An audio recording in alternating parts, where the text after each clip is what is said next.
Uma boa noite a todos. Que bom que você veio. E que bom que eu estou aqui de novo, porque eu estava com saudade de vocês. Eu estava com saudade de vocês.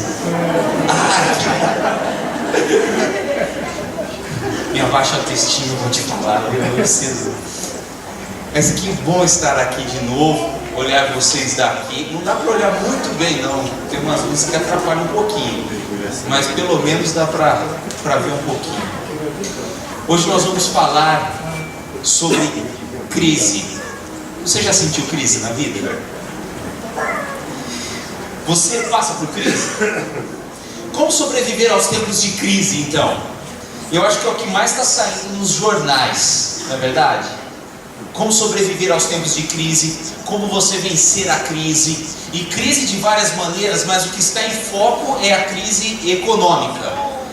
Mas eu queria começar não falando do ruim, mas do bom. Eu queria que isso funcionasse. Está em crise, está aqui. O Brasil, ele é um país rico. O Brasil é um país que nós temos a 14ª economia mundial. Sabiam disso? É um país rico. Só para você ter uma ideia, nós temos uma das maiores produções de petróleo do mundo quando começou o pré-sal. Nós também temos ouro, e é por isso que os portugueses vieram aqui para pegar o ouro do Brasil. Mas nós temos uma das maiores multinacionais extrativistas do mundo, que é a Vale, ok? O que mais? Nós temos também pedras preciosas. O Brasil ele é rico em minério, extrair pedras preciosas, turmalina, esmeraldas, ametistas, safiras. Eu estou falando certinho, tá, gente? O nome. Tá certo? Não, brincadeira. Não diminui isso, William, fazendo favor, senão eles vão ler, eu falo que estou errado. Tem muitas pedras preciosas. O Brasil já foi considerado e é considerado o celeiro do mundo, o maior produtor de grãos, de soja e assim por diante. O Brasil também tem a maior bacia hidrográfica do mundo, a bacia amazônica. Nós temos água potável mais do que vários países juntos. O Brasil também, ele é rico em grandes metrópoles. Uma das maiores cidades do mundo está no Brasil, São Paulo. O Brasil também é conhecido como um país que tem muitas universidades, boas universidades e universidades estaduais, federais e assim por diante. O Brasil também é conhecido por sua beleza natural. Quem já viu a natureza de perto, andou perto do Amazonas, daquela região norte, sabe que belo que é a natureza do Brasil. Também o Brasil é conhecido com os seus cartões postais, praias magníficas, lugares fantásticos. Filmes podem ser rodados aqui para desfrutar as belezas naturais. Norte, sul, leste, oeste, interior, capitais, nós vemos beleza que Deus fez nesse Brasil. Mas existe uma riqueza muito grande no Brasil. Uma das maiores riquezas, uma maior riqueza que o Brasil tem, não é nada mais, nada menos do que o seu povo, você e eu. Mas tem uma coisa, uma triste notícia. Não sei se você já presenciou ou já sentiu. O Brasil está em crise.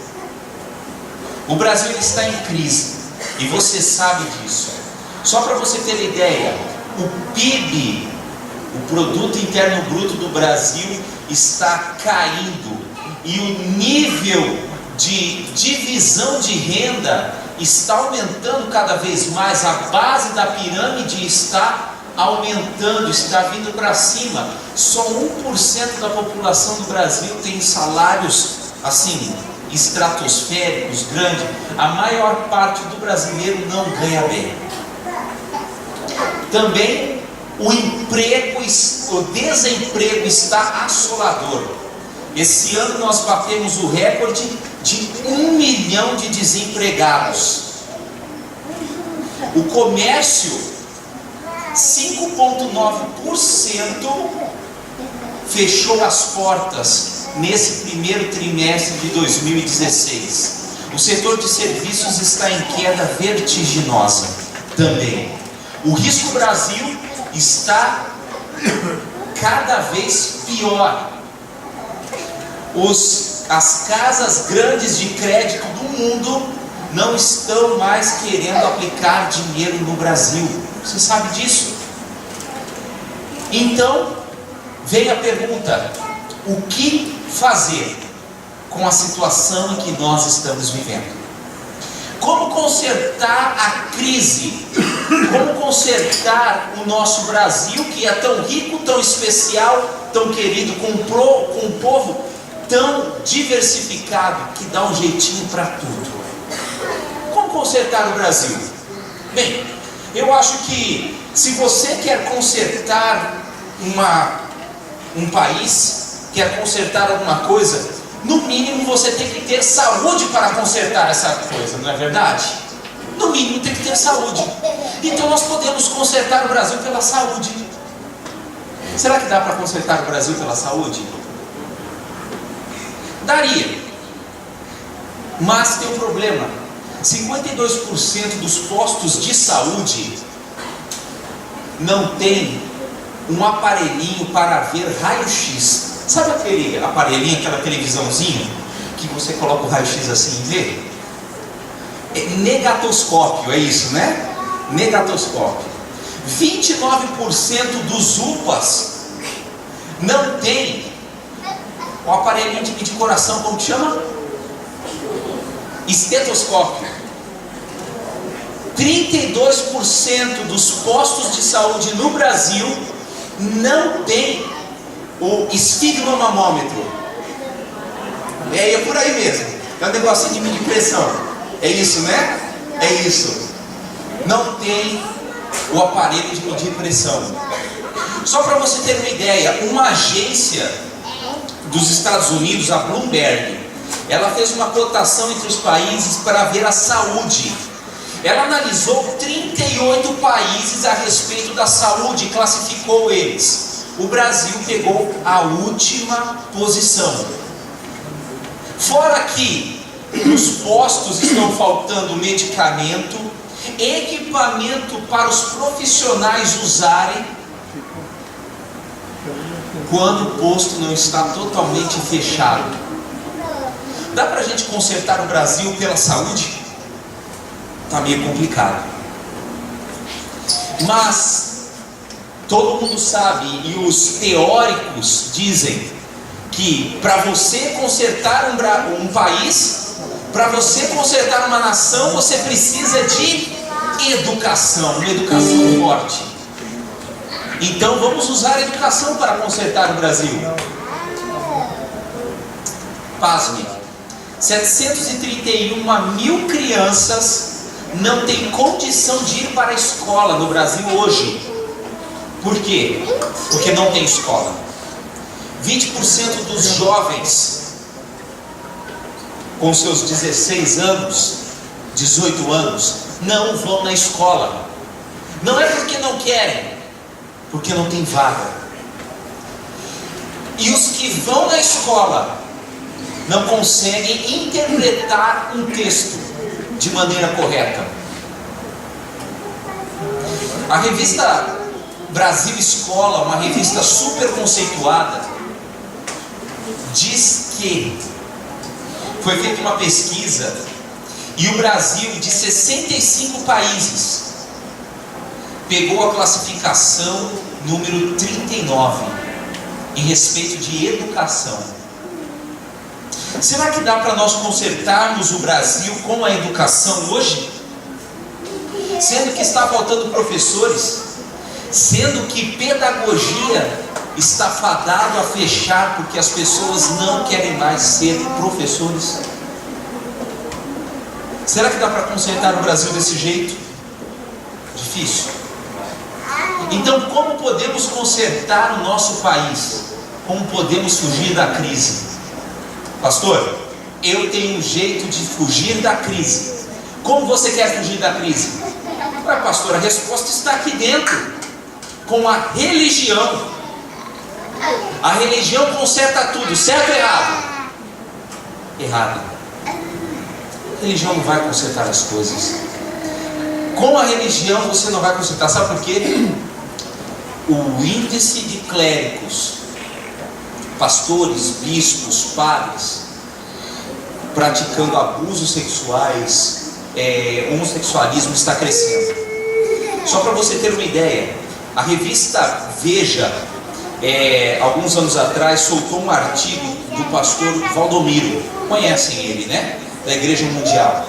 O pastor Valdomiro dizia lá numa escuta de que para os fiéis fingirem estarem doentes e se curarem na frente das câmeras para aumentar a arrecadação de dinheiro da igreja, porque ele estava precisando comprar um canal de TV, a MTV. Será que dá para consertar a religião vendo pastores vendendo vassouras para expulsar para varrer os demônios de casa a R$1.000? Será que dá para expulsar? Será que dá para consertar o Brasil? Será que dá para consertar a população? Vendo líderes religiosos vendendo tijolinho de bloco de 6 furos a R$200 para edificar a sua casa, o seu casamento? Será que dá para edificar uma nação com tanta corrupção em nome de Jesus? O que você acha? O que você diz? Então, como podemos fugir da crise? Só tem um jeito. O jeito de fugir da crise é a Bíblia. Não é a placa da igreja, não é uma religião formal, mas sim é a palavra de Deus. É a palavra de Deus que faz você sair de todas as crises desse mundo. É a palavra de Deus que faz você vencer todo o mal que esse mundo pode oferecer. É com a palavra de Deus que você tem que aprender a ser um verdadeiro filho. E você sabe, você e eu podemos aprender e devemos aprender com a história. Fala que uma pessoa que não aprende com a história nunca pode aprender com a vida. Então aprenda com a história. E eu queria discursar um pouquinho sobre a história de Judá. Essa daqui é a bandeira do Estado judeu. Judá, ela não estava muito bem. Judá, se você ler a história do povo judeu, da tribo de Judá, parece uma montanha russa, altos e baixos. Judá passava por bons momentos e declives violentos, econômicos, espirituais e assim por diante. O rei Uzias tinha falecido. O rei Uzias, ele era um bom rei, ele era um excelente governante. Por quê? Porque ele era temente ao Senhor. O rei Uzias, ele amava a Deus e o que era correto. Ele era íntegro e reto, temente a Deus e se desviava do mal. Esse era o perfil de Uzias. Mas ele já com certa idade vem a falecer. E entra 2 reis em seguida que destroem Judá, Acás e Manassés. Esses 2 reis colocam Judá em crise total. Eles colocam Judá numa política interna, numa crise política. Judá começa a ter crise interna. Por quê? O rei, que era o governante supremo, que precisava adorar a Deus para Deus abençoar a nação, não adorava a Deus e começava a fazer cultos pagãos. Começava a adorar mais o poder militar, o poder do dinheiro, o poder da tramitação, do que o poder de Deus. Acas e Manassés deixaram Deus de lado e começaram a adorar os seus deuses, que eram deuses pagãos. Eles esqueceram quem era o Senhor de tudo e começaram a querer eles mesmos serem o Senhor de tudo. Isso começou uma crise política interna dentro de Judá. E para satisfazer o eu, ele começou a aplicar impostos indevidos para a nação. Judá estava decaindo, e com isso vieram duas nações vizinhas para tentar arruinar Judá. E eles começaram a querer guerrear um com o outro. Com isso, veio uma política externa totalmente contraditória em Judá. E essa política foi o seguinte: o rei Acas pensa consigo mesmo: eu vou fazer uma aliança para me fortificar. Eu vou começar a pegar uma ajuda para ser mais forte. E essa ajuda foi de quem? Não foi de Deus. Foi dos vizinhos da Assíria. Os assírios eram um povo pagão. E ao Acas pedir ajuda para o povo assírio e para o rei assírio falou só o seguinte: tudo bem, eu te ajudo, vamos fazer uma parceria. Você abre os seus cofres públicos para mim, e eu te ajudo com o meu exército. E o rei topou. E fizeram uma aliança política internacional. E o que aconteceu com essa aliança política? Foi próspera para a Síria, mas o rei de Judá deixou Judá paupérrimo. Ele tirava, o relato bíblico diz que ele tirava dos deficientes e das viúvas o dinheiro, deixando o povo na miséria e com fome, para pagar tributos para a nação opressora que se chamava Assíria, um povo pagão. Ao invés de fazer aliança com Deus para ser vitorioso, fez aliança com os homens. E começou aí o fracasso. Existe também uma crise econômica em Judá. Com essas alianças políticas internas e externas, a economia foi decaindo cada vez mais. O povo não tinha dinheiro para comprar uma efa de cevada, que isso é questão de centavos para nós hoje. Não tinha moedinhas no bolso, não tinha nada no bolso. Por quê? Porque os líderes da nação e o povo acompanhando os líderes simplesmente deixaram Deus de lado e começaram a adorar o gosto pessoal, o eu, as coisas que o mundo oferece. E pior do que isso, começaram a ter uma crise moral. O povo de Israel esqueceu, não somente deixou de lado, mas esqueceu quem era o seu Deus.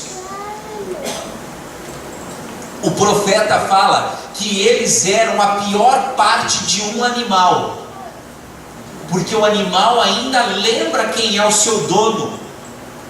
E o povo de Israel não lembrava quem era o seu Deus. Olha onde a gente chega. A imoralidade estava totalmente arraigada no povo de Deus. Cultos pagãos do lado sensual, roubos, furtos, violência, corrupção dentro do palácio e na sociedade como completa. Esse era o perfil de Judá. Nada parecido com o nosso, certo? Nada parecido. E daí, o povo de Judá, no fundo do poço, o povo de Judá na lama da crise econômica, moral e espiritual, pede uma ajuda. E Deus levanta um profeta. E a pergunta deles era: o que fazer? O que fazer? O que fazer para nós levantarmos como povo, como pessoa, como nação? O que fazer para sair da crise espiritual, da crise econômica, da crise sentimental, da crise moral? O que fazer? Deus levanta um profeta, o nome dele é Isaías. E Deus, ele dá uma visão para Isaías e fala assim: Isaías, esse é o jeito de consertar Israel, ou melhor, Judá. Esse é o jeito de consertar o povo de Deus. Esse é o jeito de consertar a nação de Deus. Qual é esse jeito? Isaías capítulo 6, versículo de 1 a 8. Se você trouxe a sua Bíblia, abra. Se não, eu coloquei o texto aqui também. Nós podemos ler juntos. E diz o seguinte: no ano em que morreu o rei Uzias, eu vi também ao Senhor assentado sobre o alto e sublime trono, e a cauda do seu manto enchia o templo. Serafins são anjos, estavam por cima dele. Cada um tinha 6 asas. Com 2 cobriam seus rostos, com 2 cobriam seus pés, e com 2 voavam. E clamavam uns aos outros, dizendo: Santo, Santo, Santo é o Senhor dos exércitos. Toda a terra está cheia da sua glória. E os umbrais das portas se moveram à voz do que clama, e a casa se encheu de fumaça. Então disse eu: ai de mim, pois estou perdido, porque sou homem de lábios impuros, e habito no meio do povo de impuros lábios. Os meus olhos viram o Rei, o Senhor dos exércitos. Porém, um dos serafins voou para mim, trazendo na mão uma brasa viva, que tirara do altar com uma tenaz. E com a brasa tocou na minha boca e disse: eis que isto tocou os teus lábios, e a tua iniquidade foi tirada, e expiado o teu pecado. Depois disso, ouvi a voz do Senhor que dizia: a quem enviarei? E a quem há de ir por nós? Então disse eu: eis-me aqui, envia-me a mim. Esse texto muitas vezes não parece falar muita coisa sobre resolução de crises, mas eu quero te mostrar 3 pontos aqui que nós lemos, que é a solução para qualquer crise da sua vida. O primeiro ponto é esse: na crise precisamos olhar para cima e saber que Deus reina. Nenhuma crise atinge Deus de surpresa. Nenhuma comoção pega Deus desprevenido. Não importa se você está passando por uma crise espiritual, não importa se nesse momento você está com uma crise moral, de saúde, emocional, não importa se um país vive em total crise, Deus, Ele não é pego de surpresa. Sabe por quê? Deus está no trono. Lembra que nós lemos que Ele está sentado no trono? Não é um presidente, um político, um governante que reina um país. É o Deus que reina o mundo. Você tem que ter noção de que é Deus que é o maestro desta sinfonia. Deus é o todo, é o tudo. É Ele que reina. E sem a vontade dEle, diz a Bíblia, nenhum fio da tua cabeça cai. Ele sabe tudo o que acontece, sabe contar até os fios dos teus cabelos. Ele sabe contar tudo. Ele sabe discriminar as moléculas do seu DNA. Será que Ele não sabe o que acontecerá? Será que Ele não está por dentro de todas as crises internas e externas que você carrega? Ou que te assolam? Deus, Ele é o Senhor da situação. É muito cômodo quando você é o Senhor da situação. Um professor que se especializou numa área, fez mestrado, doutorado, vai dar uma aula daquela área específica que ele estudou tanto. E ele, com uma maestria, começa a ensinar. E é gostoso ver.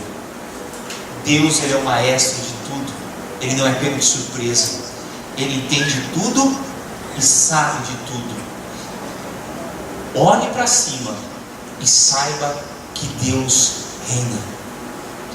Com isso, a nossa parte, o que você e eu precisamos fazer? Adorá-lo. Adorar o Deus de Israel, porque Ele é majestoso, porque Ele fez tudo, porque Ele é o Senhor da situação. Nada acontece por um acaso, tudo tem um propósito. Se uma crise chega no seu viver, e eu não estou falando da crise que o Brasil está passando, eu estou falando de uma crise no casamento, na vida, na família. Deus, se acontece, Deus tem um propósito. E esse propósito é para te melhorar. Esse propósito é para você fazer, é para fazer você crescer. É para te colocar um pouco mais perto de Deus. É para você dar um passo a mais para a sua salvação. Um passo mais perto daquele que te espera com braços abertos na entrada do céu. Deus, Ele reina, Ele é Senhor da situação. Outro ponto que nós devemos entender é que na crise precisamos olhar para dentro e saber que precisamos da misericórdia de Deus. Você já fez essa pergunta? Quem é você? Quem sou eu? Isaías estava, se você ler o capítulo 5 de Isaías, nós lemos o capítulo 6. Se você ler o 5º capítulo do livro de Isaías, você vê que Isaías começa a apontar o pecado da nação, começa a apontar pecados dos governantes, começa a apontar pecados da sociedade que ele vivia. E ele começa a usar a expressão assim: ai dos, ai, e assim por diante. Coitado daqueles. E aí no capítulo 6, Isaías fala: ai de mim, que sou um homem pecador e de lábios impuros. Quem é você? Você precisa saber quem é você, você precisa saber o tamanho do seu pecado. Quais são os erros da sua vida? Quais são os pecados que você comete?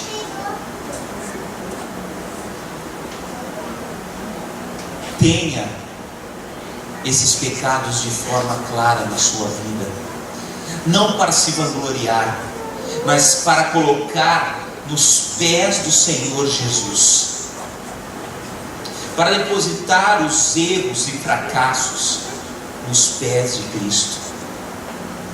São os teus pecados que levam você a ter crises. são os pecados de uma nação que leva a nação a ter crise.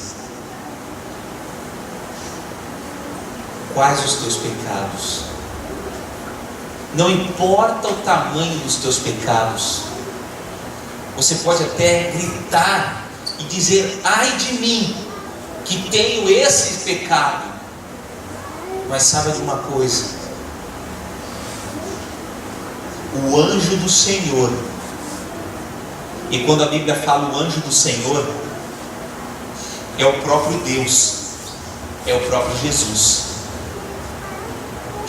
O anjo do Senhor vem até perto de você, com uma brasa viva, e toca nos seus lábios, e toca na ferida, e toca naquela coisa ruim, no pecado que você tem, e te purifica. Isaías falou: ai de mim, que sou um homem de lábios impuros.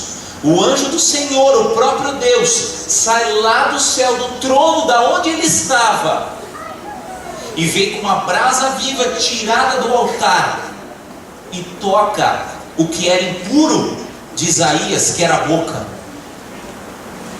Qual é a impureza do seu viver? Não importa. Peça para Deus tocar você com a brasa viva vinda dos céus, purificar você. E você sabe como chama isso? Você sabe o que significa isso? Graça. Graça, maravilhosa graça de Deus na sua vida. Não importa quem você é, não importa o que você fez, não importa os caminhos que você trilhou, não importa o pecado que você tem nesse momento, Deus quer te dar, Deus já te deu a graça. Deus quer que você sinta o perdão dele na sua vida. Deixa Deus te tocar. Deixa Deus mostrar a graça dele na sua vida. Deixa Deus fazer milagres no seu viver. Só você recebendo a graça de Deus é que você pode sair das crises da sua vida. E mais, na crise precisamos ouvir a Deus e responder: eis-me aqui. Nos momentos de crise, quando você está com uma crise na saúde, quando você está com uma crise emocional, uma depressão, quando você está com uma crise no casamento, muitas vezes você não procura nada, nem ninguém. Você se coloca dentro de si mesmo, faz um casulo, e você mesmo quer resolver os seus problemas. Você se acha um super-homem, uma super-mulher, dono da razão e dono de tudo. Não é desse jeito. Ouça a Deus. Ouça a Deus te falando: meu filho, minha filha, eu tenho um plano especial para a sua vida. Isaías também estava em crise, como a nação estava em crise. E a crise maior da nação não era financeira, era moral e era espiritual. E Isaías não entendia o que Deus queria fazer na vida dele.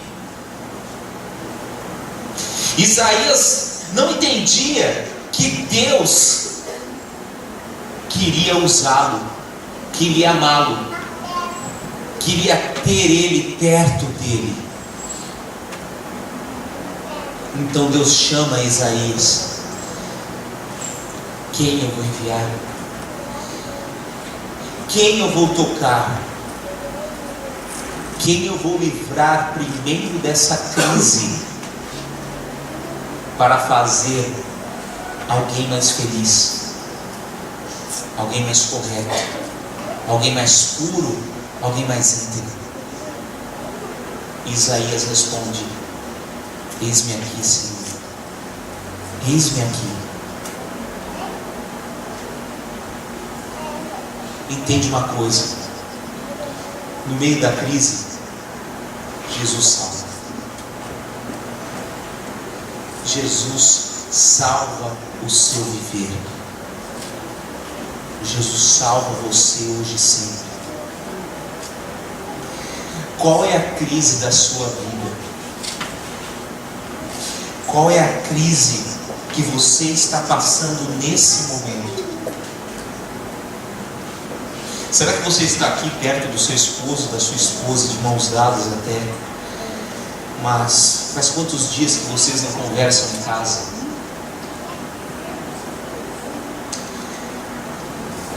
Faz quanto tempo que você não dá um sorriso para o seu pai, para a sua mãe?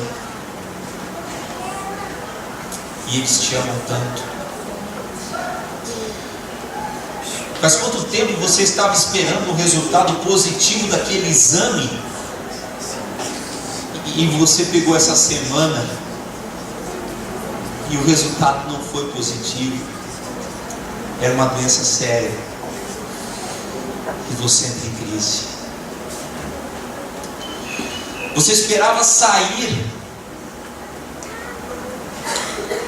você esperava diminuir as doses do remédio que você está tomando, mas o médico te disse essa semana: não tem jeito, eu vou ter que aumentar as tuas doses, porque você vai piorar.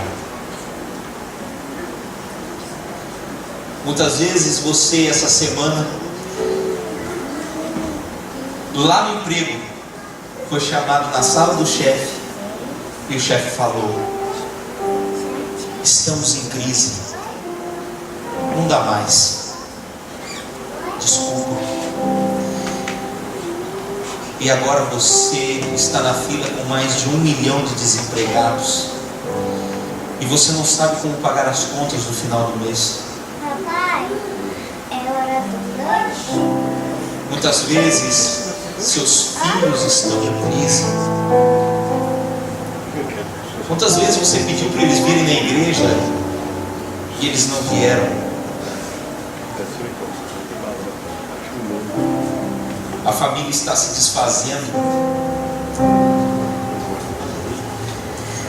Você está fazendo algo que você acha incorreto, mas eu preciso fazer. Somente assim eu vou ter condição de ganhar um pouco para sustentar a minha família. A crise vem na sua vida, e a crise muitas vezes vem com rancor, vem com mágoas, vem com ódio, e isso vai sufocando a sua vida.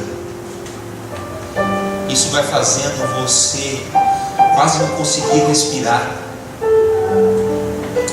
Parece que o mar da vida está tão turbulento. Parece que você está num beco sem saída e está tudo escuro.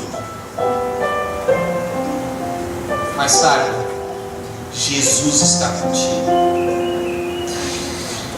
Muitas vezes na sua vida o mar está tão revoltoso e parece que a angústia, o choro, o rancor, o ódio estão crescendo tanto que estão te afogando, e você não tem forças para dar mais nenhuma abraçada, e você está afundando nas crises da sua vida. E a crise do seu viver dói tanto o seu coração que você não consegue levantar direito a mão para pedir um socorro. E você tenta se esforçar em meio à crise, e as ondas da crise da sua vida vêm e te batem, e te assolam, e acabam com você. E você tenta ver a praia, mas não tem praia. Você tenta ver a solução para dar um sorriso pelo menos. Que solução? Você só vê um mar revolto na sua vida. Você está se afogando em meio à crise. Mas deixa eu te contar, é no mar revolto que Jesus anda. É no mar revolto que Jesus faz milagres. É no mar revolto, quando você não tem mais forças e está afogando em meio à angústia e aflição, que Jesus pega na sua mão e faz você andar sobre as águas da crise dessa vida. Qual a solução para a crise? Qual a solução para os problemas do seu viver? Qual a solução para ver a sua família unida de novo? Qual a solução para você ter saúde novamente? Qual a solução para você crer em Deus de novo?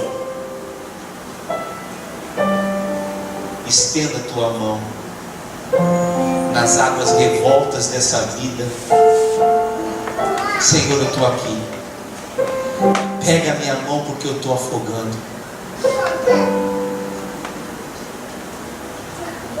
Qual a crise da sua vida? O que está afogando o teu viver?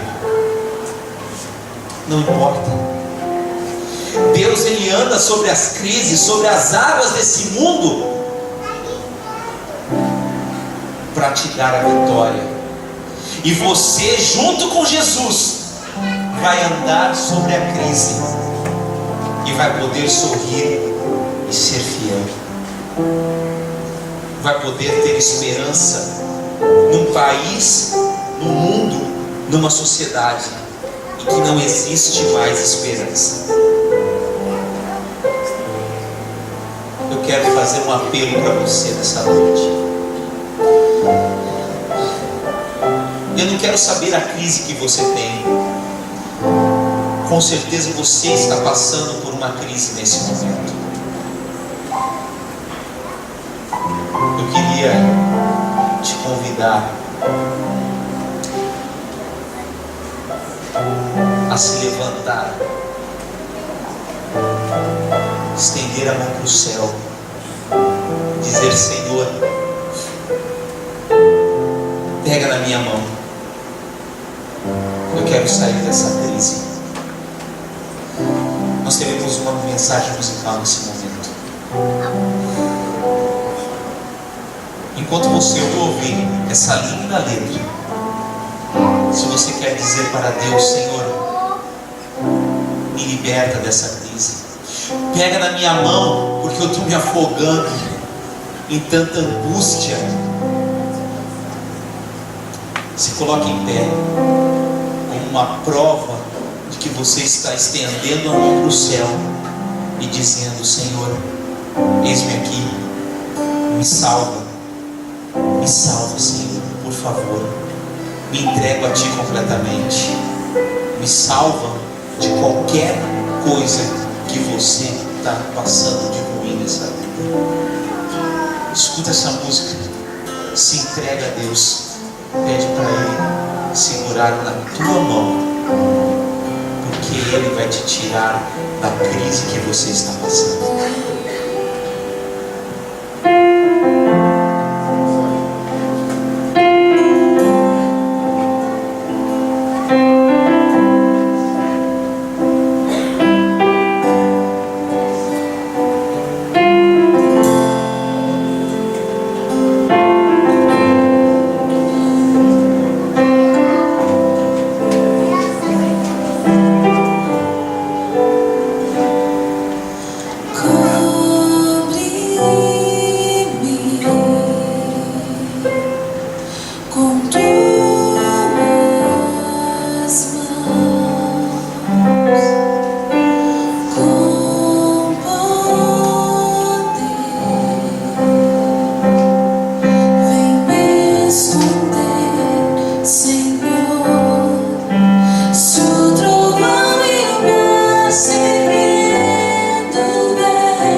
Sobre a tempestade eu vou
Feche seus olhos, vamos orar ao nosso Deus.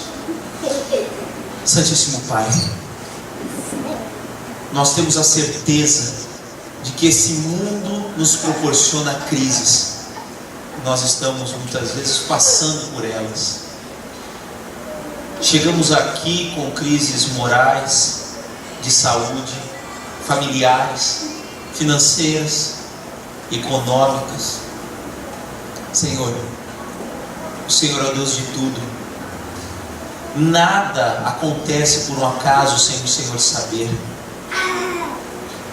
Senhor, se nós estamos nos afogando em meio à angústia, em meio à aflição, em meio à dor dessas crises, erguemos as nossas mãos para dizer: Senhor, nos puxe, nos salve, pegue nas nossas mãos e nos faça caminhar sobre as águas turbulentas dessa vida, que nós possamos descansar em paz, porque o Senhor é o Rei, é o Todo-Poderoso, é o Deus que reina no nosso viver.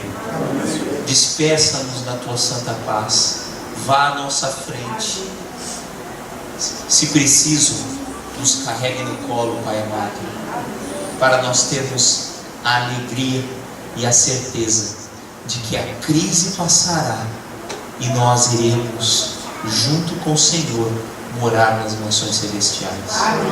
Nos abençoe, nos guarde, cuida do nosso lar, dos nossos negócios, da nossa família, dos nossos estudos. Abençoa-nos hoje e sempre. É isso que nós lhe pedimos em teu santo e poderoso nome. Amém, Senhor.